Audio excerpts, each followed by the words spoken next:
बिस्मिल्लाहिर्रहमानिर्रहीम, अस्सलाम वालेकुम। मैं सैयद इमरान शफकत आपकी खिदमत में हाजिर हूँ। ISI लाहौर का सेक्टर हेडक्वार्टर लाहौर में ही वाक़ है ज़ाहिर है, और लाहौर में इस वक्त 4 ज़िमनी इंतखाबात सूबाई असम्बली के होने जा रहे हैं, और ये अदालत उज़्मा के अहकामात की रोशनी में ये डिसीट हुए थे लोग, ये वो लोग हैं जिन्होंने वोट दिया था हमजा शहबाज शरीफ साहब को, यानी कि जिनके ऊपर 63A लागू कर दी गई थी।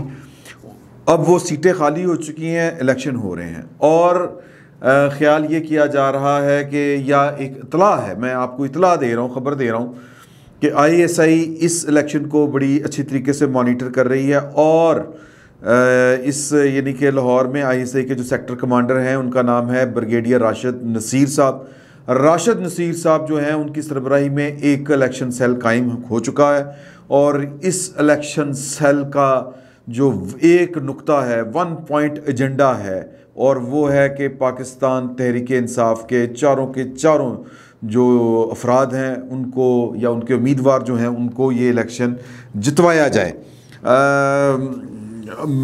मैं मतलब इसके लिए नोटों की बोरियां, पैसे इस्तेमाल करने हों तो कोई दरेग नहीं, और किस तरह वो इस्तेमाल करने हैं ये ब्रिगेडियर राशिद नसीर साहब या जो भी कोई सेक्टर कमांडर होता है ISI का, किसी भी शहर का कोई भी सेक्टर कमांडर, ये उसको फंड मैनेज करने भी बड़े खूब आते हैं। और ख़बर ये भी है, हमारे जो ज़राए हैं वो ये बता रहे हैं कि ब्रिगेडियर राशिद नसीर साहब जो हैं वो ये सब कुछ अपनी ज़ात के ऊपर या हिज़ ओन कर रहे हैं। उनको ये ऊपर से हिदायत नहीं है, क्योंकि वो समझ रहे हैं कि तहरीक इंसाफ के साथ बड़ी ज़्यादती हुई है, और इमरान खान साहब के साथ बड़ी ज़्यादती हुई है, और ये जो कुछ हुआ है ये पाकिस्तान के ख़िलाफ़ एक साजिश हुई है, इम्पोर्टेड हुकूमत लाई गई है। इस तरह की जो भी कहानी है वो इसको बाय कर चुके हैं, और वो ख़ुद ही अरेंजमेंट कर रहे हैं सारे के सारे, और वो ख़ुद मॉनिटर कर रहे हैं चीज़ों को, और वो यकीनी बनाएंगे। उनकी कोशिश है कि तहरीक इंसाफ के चारों जो उम्मीदवार हैं वो जीते, ताकि साबित हो सके कि कौम जो है वो अब भी इमरान खान साहब के साथ है, और वो जो है वो ये काम क्यों कर रहे हैं, उन अपने ज़मीर के मुताबिक कर रहे हैं, और भी बड़ी वजूहत हो सकती हैं। कोई खामोश मुजाहिदीन उनके साथ हैं, वो नीचे की आवाज़ सुन रहे हैं, या पता नहीं क्या क्या, जो भी आप वजूहत कहें वो हो सकती हैं। ये सारी जो बातें मैंने आपको बताई हैं, क्या आपकी अक्ल समझ इस बात को मान सकती है कि ये ख़बर दुरुस्त हो सकती है? क्योंकि सबूत तो मैंने आपको कोई दिया नहीं है, मैंने तो बस आपको रेड दी है ऐसे ही। और अगर ज़राए के हवाले से भी मैं बता रहा हूँ तो फिर वो जब ख़बर ज़राए के हवाले से चलती है तो फिर भी कुछ ना कुछ इशारे होते हैं, और बल्कि ये ख़बर नहीं होती इस तरह का, ये एक इल्ज़ाम होता है जो आप किसी के ऊपर भी लगा सकते हैं।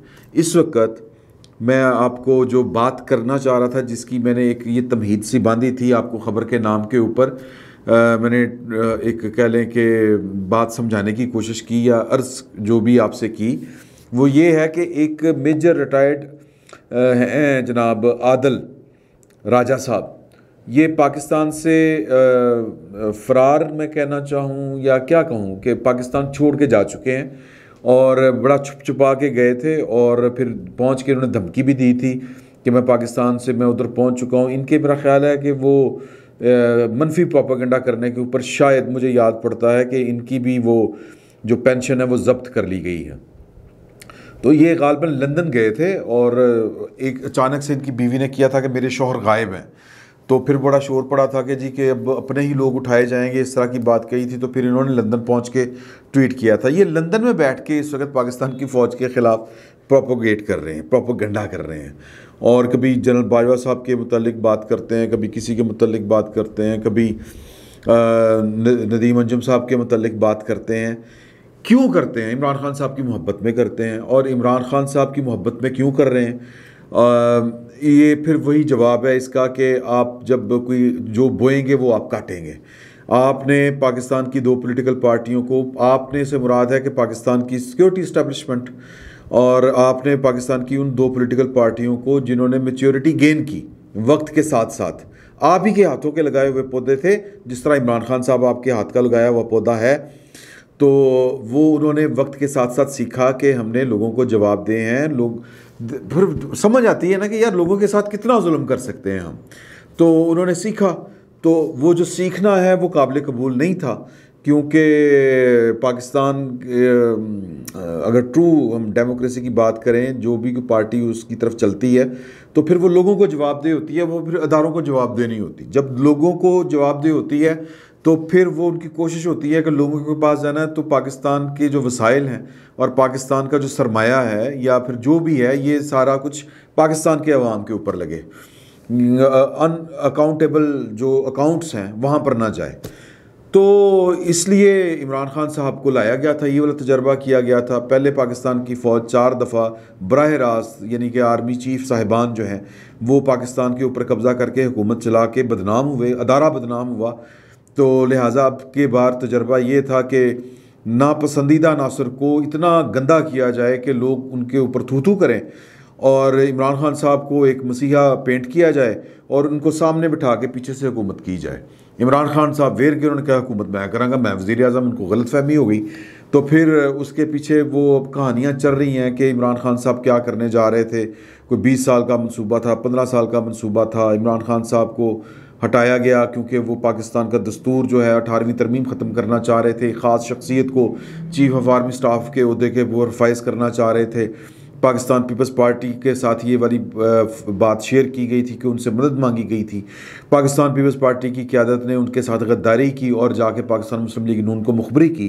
पाकिस्तान मुस्लिम लीग नून ने फिर इसके ऊपर मिलकर एक प्लान बनाया, और उस प्लान बेसिकली तो बिलावल साहब के वालिद साहब का था, आसिफ जरदारी साहब का। ये कहानियाँ आजकल चल रही हैं। कल भी ये शहजाद साहब के प्रोग्राम में, शहजाद इकबाल साहब के प्रोग्राम में हामिद मीर साहब ने बड़ी डिटेल में ये वाली बात बताई है।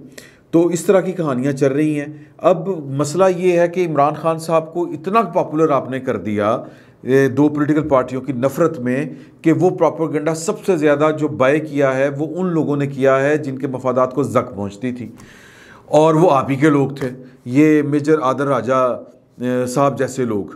तो वो अब पाकिस्तान से फ़रार होके वो बैठ के वहाँ पर व्लॉग कर रहे हैं, प्रोपोगेट कर रहे हैं, झूठी सच्ची खबरें चला रहे हैं और बग़ैर किसी सबूत के नाम लेके इल्ज़ाम लगा रहे हैं। ताज़ा जो उन्होंने वारदात डाली है वो एक व्लॉग में उन्होंने 3 शख्सियात को रगड़ दिया इकट्ठा रख के। नंबर 1 जनरल कमर जावेद बाजवा साहब को, कि कमज़ोर हो चुके हैं। खामोश मुजाहिदीन, खामोश मुजाहिदीन कौन है? जो पाकिस्तान की फ़ौज के अंदर है और पाकिस्तान की फ़ौज की जो कमांड है वो उसके ख़िलाफ़ है, उनको वो खामोश मुजाहिदीन कह रहे हैं और वो उनके सोर्स हैं। चूँकि ये फ़ौज का हिस्सा रहे हैं, चूँकि ये इन्होंने मेजर के ओहदे तक सर्व किया है पाकिस्तान आर्मी के अंदर, इनके बैचमेट्स होंगे, कोई कर्नल होगा, कोई ब्रिगेडियर होगा, तो वो कहते हैं कि वो मुझे तासुर ये दे रहे हैं खामोश मुजाहिद कह के कि मेरे जो एक्स कोलीग्स हैं, जो मेरे बैचमेट्स थे, जो मेरे दोस्त थे, वो मुझे ये सारी खबरें पहुँचा रहे हैं और वो पाकिस्तान के मुहिब या लॉयल हैं पाकिस्तान के साथ, हकीकी मुहिब वतन है, और पाकिस्तान की फ़ौजी कमांड जो है ये मुहिब वतन नहीं है। तो वो अमेरिका की मदद चाहते हैं। कौन? जनरल बाजवा साहब, क्योंकि वो अंदर से कमज़ोर हो चुके हैं, और अंदर से कमज़ोर होने का मतलब है कि उनकी कमांड वीक हो चुकी है। तो इस सिलसिले में दूसरा इल्ज़ाम किस पे लगाया है कि जनरल बाजवा साहब को स्ट्रेंथन करने के लिए मीटिंग्स कर रहे हैं जनरल नदीम अंजुम साहब, यानी कि DGISI साहब। किसके साथ कर रहे हैं? अमरीकी सफ़ीर के साथ। तरदीद करके दिखाएं। अब वो ये कह रहे हैं कि जनरल नदीम अंजुम साहब आपके इस व्लॉग के लिए टीवी के ऊपर आएँ या एक प्रेस रिलीज जारी करें और तरदीद करें कि मेजर आदल राजा जो है वो झूठ बोल रहा है। ये उनका मुतालबा है। पाकिस्तान के कभी भी किसी DGISI ने आज तक बड़े से बड़े इल्ज़ाम की तरदीद नहीं की। ज़हीरुल इस्लाम साहब के ऊपर इल्ज़ाम लगा था, आमिर मीर साहब ने लगाया था कि मेरे भाई के ऊपर कातलाना जो हमला हुआ है वो ज़हीरुल इस्लाम साहब ने करवाया है। हमें भी ये बात ठीक लगती है, क्योंकि इसको काउंटर आज तक नहीं किया जा सकना, ना इसकी कोई इंक्वायरी हुई है। तो वो जो इल्ज़ाम था जो उन्होंने लगाया है, मैं आमिर मीर साहब की बात कर रहा हूँ, आमिर मीर साहब ने तो इसको परसू ही नहीं किया। तो उन्होंने क्या तरदीद आके की थी, जियो के ऊपर TV तस्वीर लगा के वो ज़हीरुल इस्लाम साहब की वो इल्ज़ाम जो था आमिर मीर साहब का वो चलता रहा और पूरा दिन चला। तो ज़हीरुल इस्लाम साहब ने आके सामने तरदीद नहीं की थी। DGISPR का ये काम होता है कि वो पाकिस्तान आर्मी के जो सर्विसेज चीफ होते हैं वो उनकी नुमाइंदगी करते हैं, और वो ये बारहा कर चुके हैं कि हमारा पाकिस्तान की सियासत से कोई ताल्लुक़ नहीं है, हमें सियासत में ना घसीटा जाए। मेजर आदिल साहब और इन जैसे जो साबिक फ़ौजी अफसरान हैं जो इस तरह की सियासत कर रहे हैं या इस तरह के जो इल्ज़ामात लगा रहे हैं, उनके खिलाफ महकमाना कार्रवाइयाँ भी हो रही हैं। तो और तरदीद क्या होती है, लेकिन वो पॉइंट बैक के दाढ़ी ते फिर के हीरो बन के शाहरुख खान स्टाइल में वो जनाब इल्ज़ामात पर इल्ज़ामात, इल्ज़ामात पर इल्ज़ामात। और फिर वो कह रहे हैं कि जी तीसरा इल्ज़ाम लगा रहे हैं वो ब्रिगेडियर राशिद नसीर साहब जो लाहौर ISI के सेक्टर कमांडर हैं कि ये सेल बन चुका है और इन्होंने पाकिस्तान मुस्लिम लीग नून के लोगों को जिताना है। ये जो 4 हल्के हैं, साबित ये करना है कि जी के इमरान खान साहब बहुत पॉपुलर लीडर नहीं रहे, और साबित ये करना है कि जी के तबाही फिर चुकी है सादा अल्फाज में, और वो मीटिंगें करते फिर रहे हैं। इलेक्शन सेल बन चुका है, बोरियों के नोटों की बोरियों के मुंह खुल चुके हैं, 4 सीटों के लिए सेल भी बन चुका है। और आसिफ अली जरदारी सब लाहौर में हैं और वो मुलाकातें कर रहे हैं किनके साथ, ब्रिगेडियर राशिद नसीर के साथ। अब ये लेवल है, ये लेवल है, मतलब ये मेरा ख्याल है कि इन्होंने पता नहीं कौन सी फ़ौज में सर्व किया हुआ है। इस लेवल की मीटिंग्स इस तरह से होती हैं। मैं आपको थोड़ा सा पर्सनल एक्सपीरियंस भी आपके साथ शेयर करूँगा ISI के हवाले से।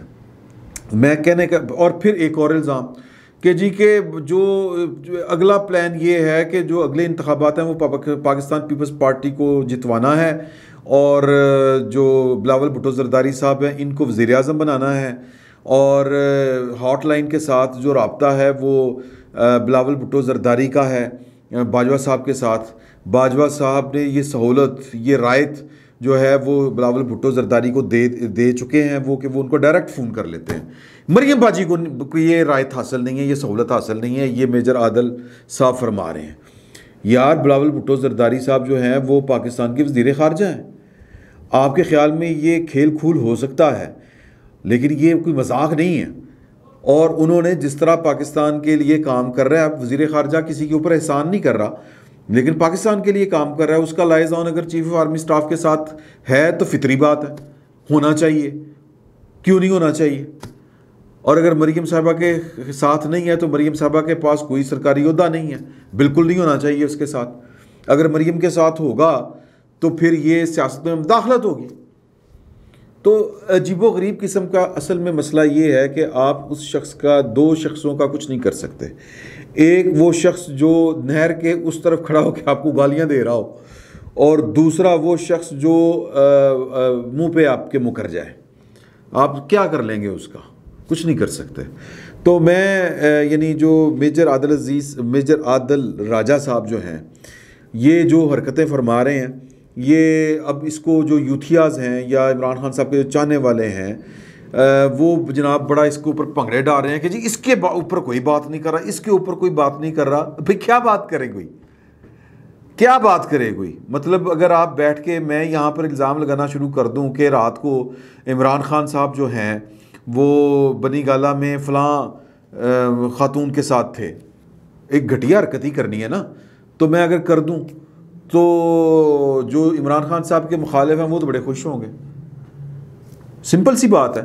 तो इस वक्त वो जो लोग जो पाकिस्तान मुस्लिम लीग नून, पाकिस्तान पीपल्स पार्टी के ख़िलाफ़ हैं, और वो ख़िलाफ़ किसी वजह से हैं, किस वजह से हैं? वो प्रोपेगेंडे की वजह से हैं।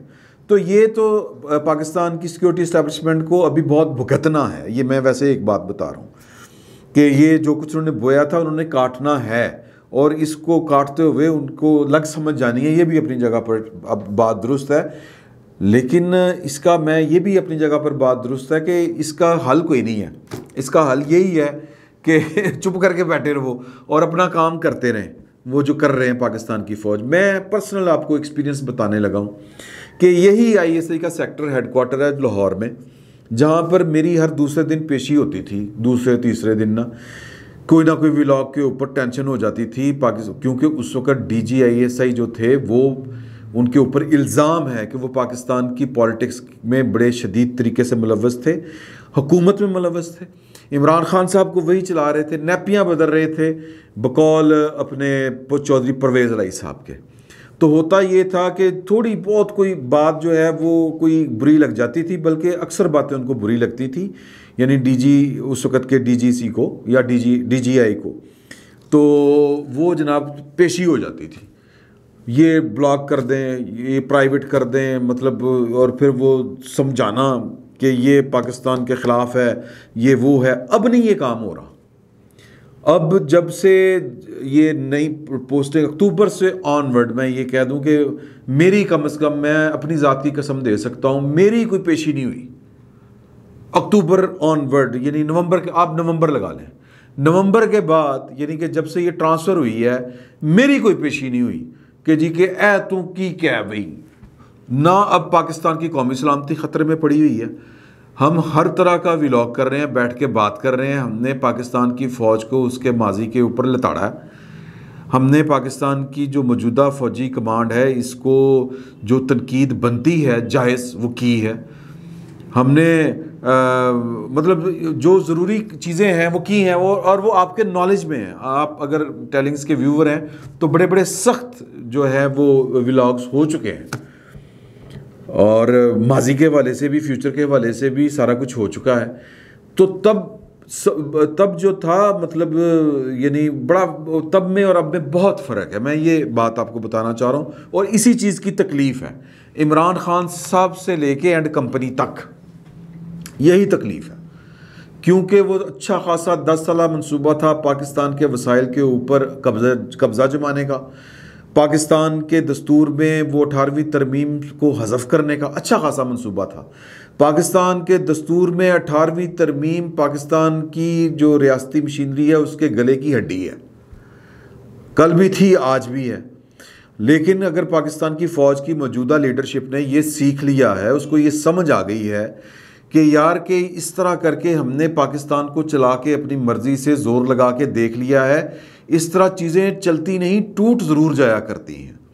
अगर उन्होंने तस्लीम कर लिया है पाकिस्तान को 18वीं आईनी तरमीम समेत, तो इस पर खुश होना चाहिए या रोना चाहिए? रोना उनको चाहिए, या वो रहे हैं जिनके मफादात को नुकसान पहुंचा है। किन के मफादात के नुकसान पहुंचा है? जिन्होंने पाकिस्तान के रियासत के ख़जाने के ऊपर जो है वो तकिया किया हुआ है, या वहाँ से उनको हर तरह का फैज़ मिल रहा था, उनके प्लान चौपट हो गए। वरना इमरान खान साहब मज़ीद जो है वो 5 साल और भी रहते तो किसने क्या कुछ कर लेना था? कुछ भी नहीं। लेकिन ये बात तय है कि ये मुल्क नहीं रहना था।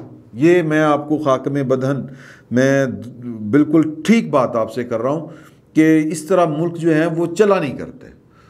तो अब वो मेजर साहब जो हैं वो हुब्बुल वतनी तो एक ऐसा वायरस है ना कि वो किसी को अगर शक हो जाए, ज़ोमे तकवा का कोई इलाज नहीं, ये बात ज़हन में रखें।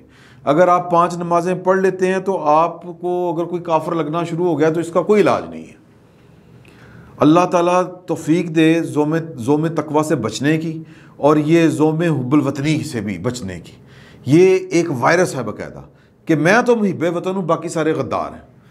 तो ये है वो खामोश मुजाहिद बैठ के वो पता नहीं कौन कौन सी कहानी सुना रहे हैं। सर पाकिस्तान, अगर आप इतने दिलेर हैं, हमने तो आप ही की ISI को पाकिस्तान में ही रह के भुगता है।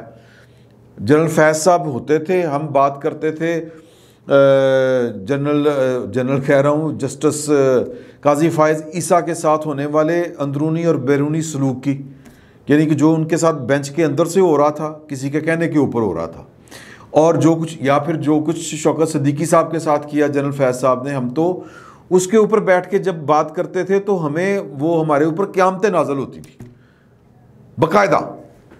तो आप पाकिस्तान वापस आएँ, मेजर आदिल राजा साहब आके यहाँ पर बताएं, आप यहाँ पर आके फेस करें। आपका महकमा है, आपने सर्व किया हुआ है इस महकमे में, अगर उसमें कोई गड़बड़ हो गई है तो आके उसको ठीक करें, कोई तहरीक चलाएं। ये बाहर बैठ के, लंदन में बैठ के, तो फिर वो सारा हर कोई बंदा है ना शेर हुंदा, तो शेर तो फिर मज़ेदारी तो तब है ना कि आएँ और यहाँ पर आके ज़रा कहें, फिर आपको समझ लगे कि किस भाव विकदी है। तो ये इल्ज़ामात लग रहे हैं, शदीद इल्ज़ामात लग रहे हैं नोटों के ऊपर कि जी नोटों के बोरियों के मुंह खोल दिए गए हैं, फ़लाँ ये कर रहा है, फ़लाँ ये कर रहा है। खुदा का खौफ करें यार, पाकिस्तान के ऊपर रहम करें। मैं सादा सी ये वाली बात करूँगा, और सियासत करें, गंद ना करें। और इमरान खान साहब कितने पॉपुलर लीडर हैं, ये कल रात 9 बजे ये जो है ना मम्मा, ये भी हल हो गया। तो वो स्क्रीन पे बैठ के ख़िताब, और इन्होंने जितने के वोट लेने हैं उतने की उससे भी कम बंदे बाहर आए थे। तो बाकी जो है मतलब वो हम यही एंड पे कह सकते हैं कि जी के जो कुछ आपने बोया था वो अब काटना तो पड़ रहा है। तो उम्मीद है कि अब आप अच्छा अच्छा बोएंगे और आगे अच्छा अच्छा काटेंगे। पाकिस्तान के दस्तूर के मुताबिक अगर आप चलेंगे तो फिर आपको कोई भी ये जो मेजर रिटायर्ड आदल राजा साहब और इस जैसी जो शख्सियात हैं, उनकी इस तरह की जो पख है, चख है, वो नहीं सुनना पड़ेगी। फिल वक्त इतना ही। बहुत बहुत शुक्रिया।